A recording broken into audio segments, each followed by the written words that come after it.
Now then, people, welcome back to the Just Joe Football Show, and it's time for your Leeds versus Manchester City post-match chat. Leeds United have gone down 4-0 at home to Manchester City. Not the best result, but maybe was expected. We'll dissect it a little bit. Before we do, please smash a like on the stream if you haven't already. Subscribe to the channel if you're new. We're on that road to 11k. It'd be greatly appreciated if you could do that for me. Get your comments in. Hit the notification bell. Of course, I want to know, do you think Leeds United are going to go down? Because it's looking pretty hairy right now, pretty hairy, scary, isn't it? It's a bit of a madness that I'm going to be supporting Chelsea tomorrow ahead of their trip to Goodison Park. We need to hope and pray that Lampard doesn't pull something out, because there's a little part of me thinks, oh man, it's so like Leeds United for him to get a result against the team that sacked him. Maybe Chelsea will just roll over. You don't know, do you? Form there isn't great either. But look, I thought it was going to be Leeds United's day, not so much against City, but when Watford were winning 1-0 and Burnley have turned it around with 2 goals in the last 10 minutes. They're hitting form away from home as well. I was convinced that Watford were going to get a result. I was. Just felt like it was going to be good. But listen, it wasn't. And Leeds United have, I don't know if it's a moral defeating result, because I thought we played well at times. People will disagree with me. Performances don't mean nothing at this stage of the season, but it has given me a little bit of hope going into the next 2 against lesser opposition in Arsenal and Chelsea. I think, look, the Arsenal game is going to be tough. We never do well down there against Arsenal. We just don't do well against, and they're fighting for top 4, but we've seen that the pressure against them told when they played lesser sides previously. They lost 3 on the bounce, let's not forget, against Southampton, Brighton, etc. But it is getting, more goals conceded as well. That's 4 goals conceded today. I think it flatters City, I can't lie. I think we were well in the game, and we definitely had periods in the first and second half. But our record just continues against the top 6 this season, doesn't it? Games played 10, won none, drawn none, lost all 10. Only scored 7 goals and conceded 42. So a goal difference of 35. And we failed to score in 5 of them games as well. And that's under a new coach as well. This isn't just Bielsa, although, someone, he was the manager when we were conceding the goals. Fair, I have to hold my hands up. But Marsh has conceded 4 as well. But listen, I was buoyed by the performance. You know what I mean? I thought at times we did well. There's reasons why some of them can hold their head up high and say, right, okay, we have to take it into the next game. We have to remember that this City team is elite. It is competing with Liverpool. They are both out of this world. Okay, they made changes, but they still had enough to beat Leeds United, and we made them work for it. We didn't roll over. We didn't say, okay, we're beat, we're done out here. We gave it a go. You know what I mean? And as I say, I can only take a little bit of solace from that and a little bit of confidence going into it. There was times, like I say, where we dominated for small periods, even if it only was for 10 minutes or whatever. There was periods in the half where we made City think, we made them work for it. It could have been totally different. It could have been a totally different game had Rodrigo, and I was fuming on the watch along because he had an opportunity. Cancelo slips. We're talking like Gerrard slipping against Chelsea vibes. If Cancelo slips, Leeds United take that opportunity. Imagine it's a slip that gives Liverpool the title. Do you know what I mean? Cancelo slip, Rodrigo through. How he's not passed that to Rafinha, I do not know. He's took an extra touch, and what's he doing? What are you doing, Rodrigo? Within the first couple of minutes, I was fuming because Leeds United's opportunities were going to be few and far between in the match. It was clear, we were going to struggle to get a hatful of opportunities. Do you know what I mean? We ended up having 2 big chances throughout the game, according to SofaScore, to City's 5. And that's surely one of them big chances. Look, we had 7 shots in total, 2 of them on target. I thought we did compete. But they're quality toll. But that was, I guess, a sign of things to come when Leeds United failed to take their opportunities. Because when you play against elite opposition, your chances are few and far between. You have to take them. We didn't. We didn't. What's disappointing as well is to go, look, I know they ended up beating us 4-0 in the end, but it would have been different had we have actually been in the game and not conceded silly goals.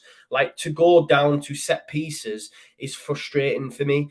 Because if you're down there, what thing you do have to shore up in. And I guess, look, we've spoken about all week, sometimes tongue-in-cheek, about us practicing long throws. Well, best believe if we're doing that, we best be working ourselves on our set pieces as well if we're going down that route. And, we were rubbish again. It was a bit of shades of Bielsa in that respect. What's Robin Koch doing for that first one? You could argue it's not even a foul in the build-up, Dallas on Sterling. But look, it was given. You've got to defend it. Koch literally was just watching it as it came in. Rodri, it's a decent header. It's a decent header. But it's a goal we shouldn't be conceding. We shouldn't be conceding set piece goals for me. And look, maybe I'm being too hypercritical because City have scored the most set piece goals this season in the league with a total of 18. But for me, when you're up there, when you're up against the top opposition, they should be carving you open. They should be hammering you.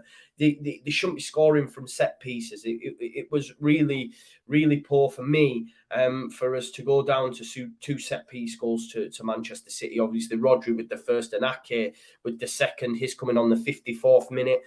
Defending not great for that. I think it's Diaz who heads it back across goal. And Stroud probably should do better. Ake nips in. It's a real striker's finish. He's just waiting for it to drop for him, and Ake makes it too. And again, look, I came out second half, during the half, thinking, we're competing, we're in it. That's what's frustrating, to go down to set piece goals. And of course, we're in 17th position now. It's really worrying territory. Burnley look like they're flying, and them getting a goal like they did, it's just going to continue. For them to get 2 goals in the last 10 minutes, it's just going to be huge for them. But anyway, let me dial it back. Obviously, I want to talk about a guy. Look, I'm more like, I'm deflated. I'm not angry now. It's more like disappointment, just taking in where we are in terms of the league and everything. But Junior Firpo, man, I mean, he started today. Jesse Marsh was bigging him up, whether it was a confidence thing. The man got a yellow card again. Like, I checked pre-match, he was like odds. He was the one who was leading the, in terms of the odds, he was the shortest to get a yellow card. You know what I mean? And in 6 minutes, he holds and gets himself a yellow card. He was poor again today. I don't know. Yeah, I just don't see him being it. And I've always hammered Alioski, or did not hammered him, but felt we could improve. And those that said, not so bad Alioski, now we could do with Alioski. Yeah. I take it back. You know what I mean? I take it back. Gianni should be here. We should have given him what he wanted, because Junior Firpo is not it. You know what I mean? He's not it. He got subbed on 62nd minute for Joe Gelhardt. I know we're going for the game at that point, but I don't know. I think Jesse Marsh was right in terms of his tactics. Disappointed, obviously, in terms of what he started with. 3 at the back, the wing backs. Obviously, disappointed to lose Cooper. It just shows how important Cooper is, and people hammer Liam Cooper as well. He is super duper, and him coming out of the side, you could see just how much we miss him. Obviously, Stuart Dallas got injured as well in a challenge with Jack Grealish. Feel gutted for Dallas, because in 3 years, think of how much football he's played, and for him to get injured, he's probably done for the season now. That's the worrying thing. What about Liam Cooper? What about Stuart Dallas? We need these bodies. We need them experience head. We know how much we improve when Liam Cooper's in the side and we're playing tough opposition. And look, Dallas has been a mainstay for Leeds in the Premier League since April 19. He's probably now going to see the rest of the season on the sidelines. It looked like a bad one. Look, just on the yellow card for Firpo, you could argue it's a bit trigger happy. 6 minutes in, it was a yellow card though. I'm glad Grealish got one a little bit later on, because I was fuming, because I was thinking, is this what we're doing, Tierney? Is this what we're doing? We're going to give it all top 6 way, are we? He gave it him on around 15 minutes. But what I will say, Paul Tierney had an absolute stinker. Like, what a terrible refereeing performance. He lost control right from the start. I think he didn't give City stuff either. I'm not saying this was all one way. I just think he had an absolute stinker. People are telling me he's a mank. Maybe, I don't know. I don't care about that stuff. Just, come on. The officiating standards, I don't know if he was trying to stamp authority or what, but he just had an absolute stinker, did Diamantini. I mean, I don't want to make it all about him, and it was for both sides. The guy lost control, terrible. I mean, there was a moment during the game where there was a handball, like what, honestly, and he just didn't even give it. And then moments later, he gave away for the foul for Grealish, and it was like he was like, "Oh, I've got that one wrong, so I'll just give them one." You know what I mean? When they don't have a clue what they're doing, just totally guessing. Yeah, really frustrating performance. Look, for me, Leeds, as I say, were well in it. You know, they weren't having their own way. Think back to the game. I know it's easy now with hindsight. We got battered 4-0, etc., etc. But when you actually look at it, we played well. You know, there'll be fans of opposing teams that will say that fact. I know Leeds fans will. Maybe of the negative side, glass half empty. We'll say, "Oh no, not good enough," etc. But 30 minutes in, we were decent. Third, we'll have an opportunity. I remember Sky flashing up the graphic between 25th to 35th minute. We were half and half in terms of possession. We were in the game. Like, don't let the result at the end shroud your judgment. We were well in that. Look, Rafinha had a chance. He was in two minds. Should I hit it? Shall I give it to Dallas? Look, Rafinha, I thought was okay today. His decision making, though, let himself down. There was an opportunity in the second half. He should have passed it. Bill, again, okay, made an error, but Strauch got a block. And I thought Strauch overall, for me, had a good game. I thought he defended well. He looked better for the rest out of the side as well. But look, he was also culpable on a few occasions. Should have done better with the Ake one, was at fault. Sort of passed it to Fernandinho for their final one as well. It was harsh on Leeds United, the scoreline in the end for me, but I do think at times Strauch was okay. Look, half time, as I say, I think we at least deserve to be level. Like I say, it was a set piece goal that we were undone by, which we shouldn't be happening against City. They should be cutting us open. They should be beating us that kind of way for me, not from set pieces. We were well in the game. We just lack with that composure at the final end of the pitch. Like it's a rush. It's like we're rushing to do it, not really getting our foot on the ball. Whether or not that's still Bielsa-isms, and it's a hybrid between Bielsa and Marsh's system, and the players are in two minds, and they're like, you know what I mean? Like, panic stations. Or whether or not that's Marsh balling him wanting to score within like 10 or 15 seconds of us winning the ball back, however many seconds it is at the time. But listen, we were right in it. Guardiola wasn't happy. We just had to need that extra bit of composure. But I was happy at halftime. I said I was proud with the performance at halftime. We made them work for the result. And look, the second half came around. James had come on for Stuart Dallas. I was thinking, is James coming on at right wing back? It looked like Rafinha was playing right wing back. James was on the wing behind German Rodrigo. He's been asking to play in the wing. He didn't want to lead the line. I don't think he did out on the wing when he came on, really. It was nice to see KP as well. Like, I thought KP did well, personally. Just from what I seen, I thought he was snapping into challenges he made. Two great challenges early doors, click passing a little bit wayward, but I was worried about Calvin after seeing his performance against Palace. I was thinking, will he work in this system?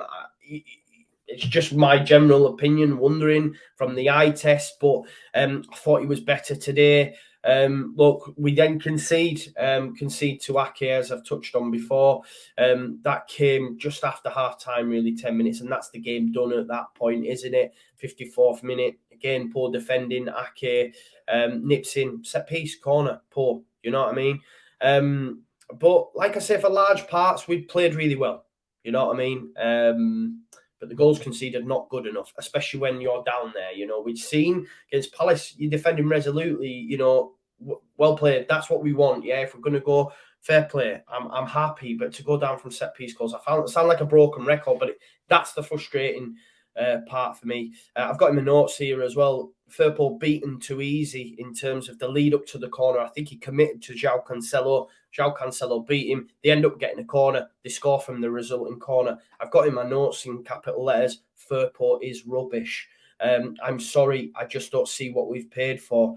Barcelona obviously are good at getting money for the fullbacks, because Emerson Royale's just as bad over at Spurs. Like I say, we had a little bit of momentum again going into the second half. There was a period around about the 70th minute where Leeds came back into it, and again, You know, I'm remembering the comeback against Wolves. I'm remembering the 2-1 against City, down to 10 men. I'm thinking maybe we're not done out here. You know, we couldn't forget Norwich just a couple of weeks ago. And Raf gets through on the 70th minute. He's got a pass. You know, you've got Joffrey Rodrigo. He does work out a shot, but it's great defending. You know, James had a chance as well, a great ball across the goal, gets him behind. That's the one thing he did do, straight across the goal, no one gambling. And then that was it, really. It then just swung back in City's favour. Jesus in hot form, terrible defending. The only real time we were carved open, a ball through to Jesus, he hits the back of the net to make it 3. And that's when I was like, you know, if you're not watching the game, just routine. I think Foden with the assist, he got himself 2 assists. Obviously was involved with the Roger goal as well, but on 78th minute, Jesus made it 2. Then Silva came on, Fernandinho came on for the victory lap. Obviously Fernandinho leaving in the summer, he got himself a goal. I want to commend Joffrey as well. Joffrey, there was a chance that Dan James had a lovely little dink pass through to him. I think it might have been Zinchenko had come on at that point and got it off the line. But for me, Joffrey's got to lead the line now. Joffrey needs to be starting. But ultimately the class told. You know, they're top of the league for a reason. They're in the Champions League semi-final for a reason. They're putting 4 past Real Madrid for a reason. They're a fantastic side. We had decent spells throughout the first half, apart when we were 2-0 down, but you know, City were always going to win, and it's a huge win for them. Nice to hear the crowd. I will say that. I weren't at the game today, but it was just, we all love Leeds for the last 10-15 minutes showing the support, because it's time to stick with it. Phil Hayes says it's time to stick with it. Everyone knows it. Let's not be lambasting them. You know, I thought they did well against a great City side, and we have to support them. You know, we have to support them, you know, because that's all they have, right? You know, like Luke Ayling said, we've been playing well, so we can't be too down by this result. That's what we have to think about as a fan base. Do you know what I mean? We have to hope that Everton get beat by Chelsea. All Chelsea are we tomorrow. I thought I'd never hear that, but I need Chelsea to be beating them. Then we move. No points like gained on us, and we move. Do you know what I mean? We're in 17th though now. Big time worries. But if they win tomorrow, then we move. We look to Arsenal. You know what I mean? But Everton have game in hands as well. It's really squeaky bum time. Now for Leeds United. You know, we had City sweating at times, but ultimately we were undone by woeful defending at set pieces and a lack of composure in that final third. You know, but 4-0 probably flatters them a bit. But you know, they deserve the 3 points. Let's say that. You know, we don't deserve anything from the game. But it's a bit of a long video for you. My apologies, but it is what it is. I just wanted to get my thoughts out, and then I can rest up, because it's been a long day and a disappointing day. So I'm gonna have my tea and chill out. But listen, thanks for following the channel, supporting as always. Try keep your chin up. Look forward to tomorrow, and hopefully Chelsea beat Everton. If Chelsea don't beat Everton, Everton get 3 points, then wow. Yeah, it's going to be scary times, and we'll be in with a big shout of going down. I can't lie. But listen, enjoy the rest of your evening, and I'll see you in a bit. Peace out. Leeds.